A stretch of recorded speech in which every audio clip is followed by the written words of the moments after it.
Everybody loves the Adeptus Custodes, and they keep getting pitched against the Genestealer cults in all of the marketing materials from Games Workshop. So I asked you who would win between the two. 10-foot tall Chad Golden Boy Custodes, or the weak, cowardly, distinctly not made of gold Genestealer cults. And the poll result was a staggering 70% in favor of the Custodes. Well, I guess it's not even a contest then, right? After all, Custodes are an elite cadre of super soldier, transhuman, 10-foot tall, shining golden gods.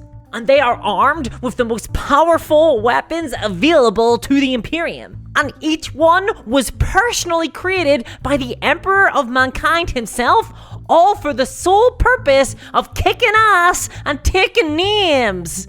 Genestealer cultists, on the other hand, are sniveling, half-Xenos mortals whose only real claim to fame is being pretty good at being eaten by Tyranids. Easy win for the Custodes, right?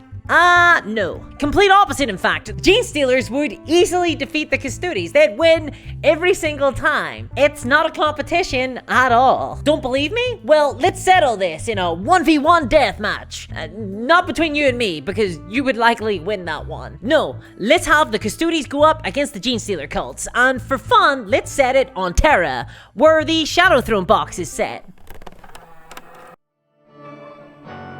Welcome to Holy Terra! This is the capital of the Imperium and the seat of the God Emperor of Mankind himself. And because of that fact, it means that if it were ever threatened, ever imperiled, it's likely that all 10,000 Adeptus Custodes could be brought to bear to defend the planet. And so, that's what we'll assume, that all 10,000 are on Terra during this insurrection.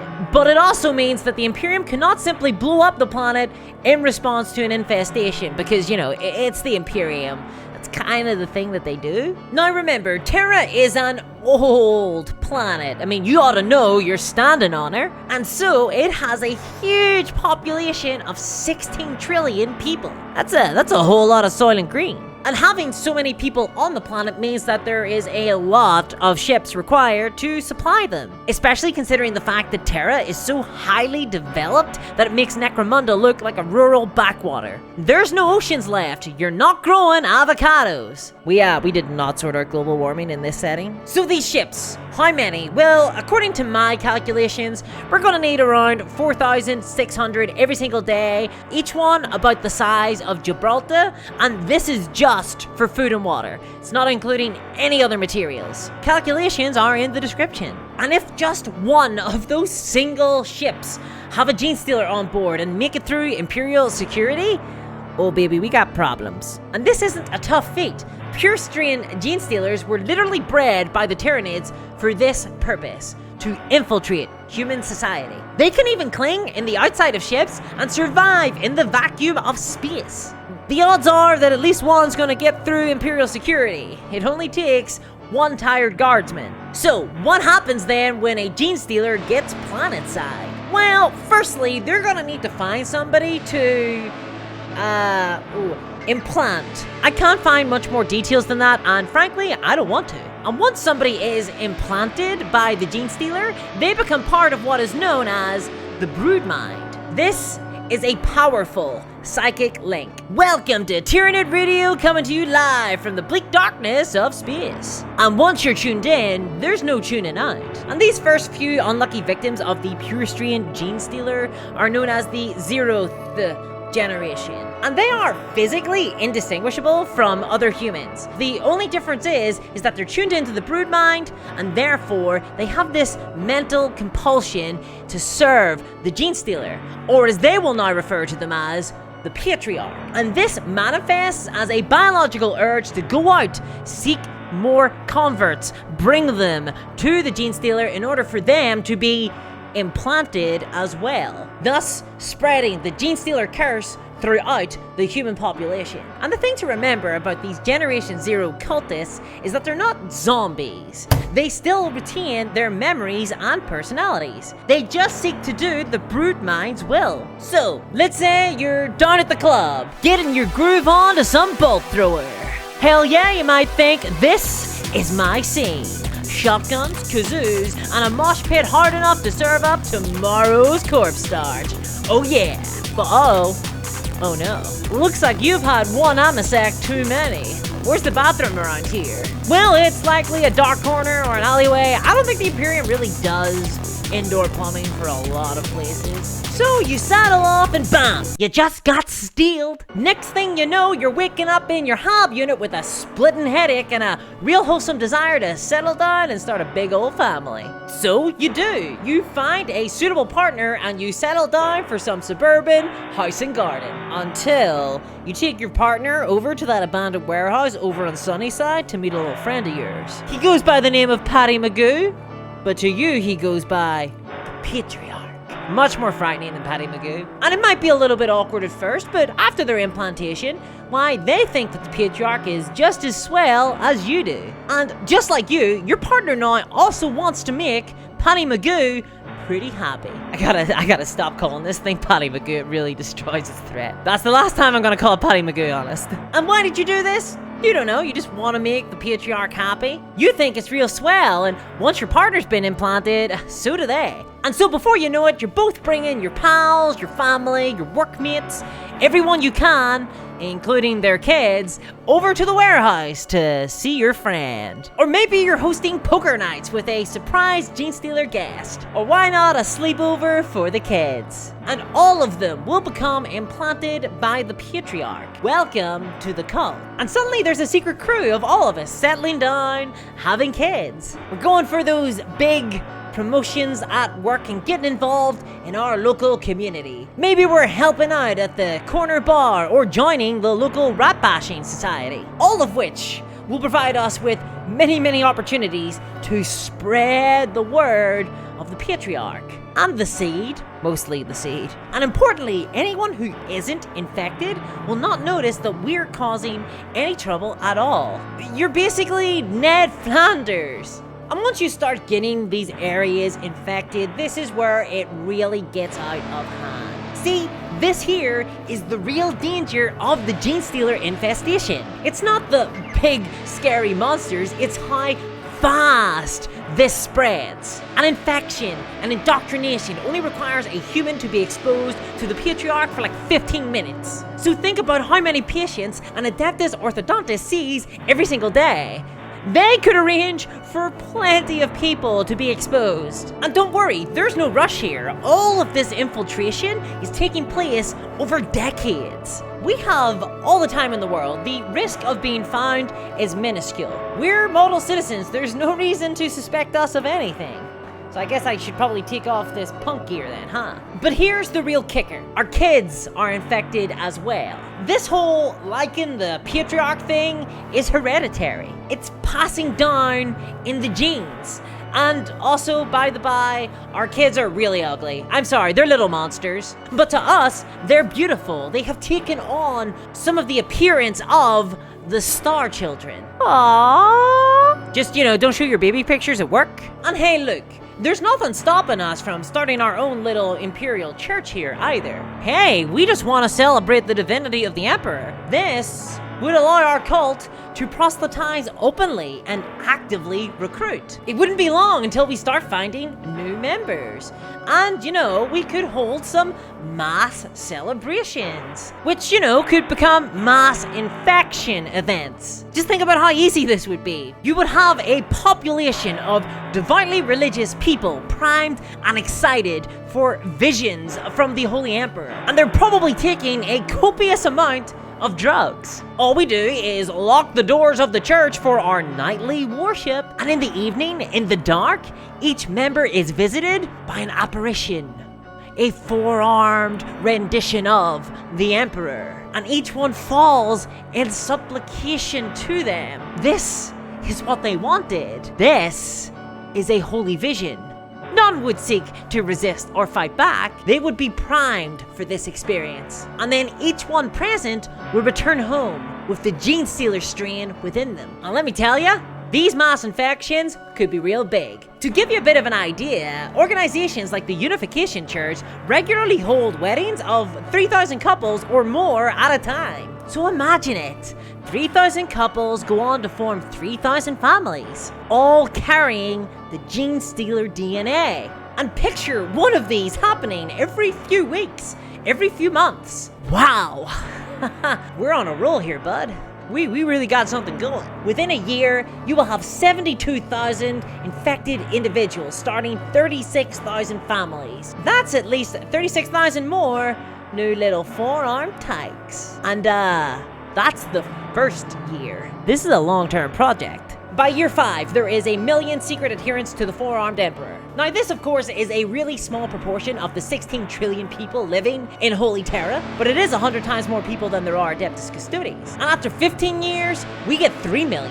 Then it's likely that our little monster babies are all grown up and ready to reproduce. And let me tell you, this is where it gets really crazy. Our numbers explode at this moment. In 30 years, we got 30 million Genestealer cultists. And with each new generation of Genestealer, we get less monster and more human in our appearance. And this means that our later generations can begin to infiltrate major institutions of the Imperium. That includes the Imperial Guard, the bureaucracy. If the head of the trains in Terra happens to be a Genestealer, well, guess what's not running on time? If we don't want it to. Here's a little side note. Genestealer cultists are born to be great at whatever it is they're born to be good at, which means we're really good at infiltrating these major institutions. Plus, we're like Ned Flanders, we don't rock the boat. And so by year 50, we'll have over 150 million cultists on the planet. We are ready to go to war. And no doubt someone out there is probably getting a little suspicious. And it's not easy for an organization like the Adeptus Custodes or Inquisition to discover a Genestealer cult network before they want to be found, because they use the psychic broodmind to organize themselves and connect their brains wirelessly. It's pretty nifty. But if they didn't have that, they'd need something like NordVPN, who are currently offering a full month free with their 2-year plan, where you can sign up at nordvpn.com/discoursemen. Link in the description. Or use the coupon code DiscourseMen at checkout. That's right, never worry about your internet searches for heretical texts being tracked by the Inquisition ever again with NordVPN. Why not find the perfect forbidden relic or idol for your loving patriarch? Watch Xeno's propaganda with ease. Is it located in a different country? Probably France? Well, no worries, just open the map, click a location, and you're connected in seconds. It's that easy. Shield your location, throw trackers off your tail, and organize mass Xenos worshipping uprisings, all risk-free. Hell, watch Canadian Netflix in your downtime. The Tyranid hive fleets can't be stopped, why should you? Just sign up at nordvpn.com/discoursemen or use the coupon code DiscourseMen at checkout, and you'll get 1 month free with the 2-year plan. Big thanks to NordVPN for sponsoring today's video, helping us spread the word of the four-armed emperor. That's right, it's war. So we've got 150 million cultists now. It's somewhat plausible that the Inquisition are onto us a little. And in this scenario, they're gonna call in the Adeptus Custodes. All 10,000 of them. Mostly because this is a sort of 1v1 scenario for the purpose of the video. 10,000 Custodes versus 150 million Genestealer cultists. One side occupies half a football stadium, the other is the population of Vietnam. Does this situation evoke any wars? Anyone remember any wars? Kinda similar. See, if it comes to the question, can 10,000 Custodes physically kill 150 million Genestealer cultists? The answer is yeah, probably. So long as the Genestealer cultists lined up in a big field somewhere and went obligingly to their deaths. But we're not gonna do that, are we? Instead, you're gonna see the Genestealer cultists engage in a long, drawn-out war of attrition, because time is on our side. See, when the Adeptus Custodes lose a single member, it is an unmitigated disaster. When we lose 100, it's Tuesday, and the Custodes will quickly find themselves embroiled in a major guerrilla war taking place in urban terrain, and these put the odds in our favor. Remember, the Genestealer cultists are connected by the brood mind. When one of the 10-foot tall, shining golden gods comes wandering into the neighborhood, every single Genestealer cultist is going to know about that in a 5-mile range. Which means that it only takes one to jump in his transport, loaded up with plasma canisters, and take a shot at them. Drive full speed into the squad leader. And maybe he'll make it, maybe he won't. Maybe the vehicle will be destroyed before they get close. But there's a chance he will. And we can keep taking those chances. We can afford to. They cannot. We only need to get lucky once. They need to get lucky every single time. And remember, we look just like civilians. Who are the custodies going to actually fight? Many of us are indistinguishable from the local population. Even the more monstrous looking ones can resemble mutants. The custodies will have a hard time identifying who is actually attacking them and from where. And so, because the Imperium are irrational, moronic fanatics, they're going to commit mass purges on the civilian population. Their grip will tighten, and this is good for us. During these purges, the custodies are going to kill many unrelated, innocent people. It's inevitable. Their weapons are strong, they are powerful, they are precise, but more in a sort of how many heads can they lop off with a single swing kind of way. Consider especially that our 150 million strong uprising will be pitched on a specific narrative. It could be about the idea of liberation, or religious separation, or even simply material change in our circumstances. Whatever it is, some people will be convinced, and there may be mass uprisings, completely unrelated to our cult, all across the planet. In other places, there will likely be paranoia and fear and accusations. False traitors will be hanged, and if we have infiltrated major institutions, we can even commit to some of that chaos. And so all of this, from sympathetic uprisings to fearful condemnations, it will all be creating chaos on the streets. These are problems for the custodies. They have to manage the population. These are bushfires that they have to put out. This provides smoke for us to hide within. And honestly, the best chance that the custodies have to defeat us is to kill the patriarch. You know, if they can find it. But if they do, this would disrupt the brood mind. Not destroy it, it would disrupt the brood mind. And it would stop the induction of further Generation Zero cultists. But remember, we're playing for time here. By the stage that the custodies know that the Genestealer cultists are planet-side, it's much too late. The surviving tens of millions of cultists won't disappear. They don't just die with their master. They will survive. And the 5th generation are pure strain Genestealers as well, which means that the cycle of the cult can begin anew. Only this time there will be millions of them. And these ones will be growing up with experienced guerrilla fighters and psychic guardians watching over them. And this will allow our cult to spread Genestealers across the planet, to create other cults as well, and even put them on ships and send them out into the stars to spread to other planets, how ours started in the first place. There is no end to how far we can go. I've heard Mars is looking pretty nice this time of year. And so we have to recognize that the only way to truly defeat a Genestealer cult is to eradicate every single member. And this is an impossible task, at least for the Adeptus Custodes. Killing 100 million people who have gone to ground and are hiding in every single nook and cranny is incredibly difficult. But it's made all the harder if you are a giant 10-foot tall Godman. Remember, there are 10,000 custodies. That may sound like a lot of people in a vacuum, but it's actually 5 times less the number of cops in New York City. And for context, New York alone consists of 500 square miles and 20 million people. Terra is 2 million square miles and 16 trillion people. You would have 3 custodies policing the size of New York.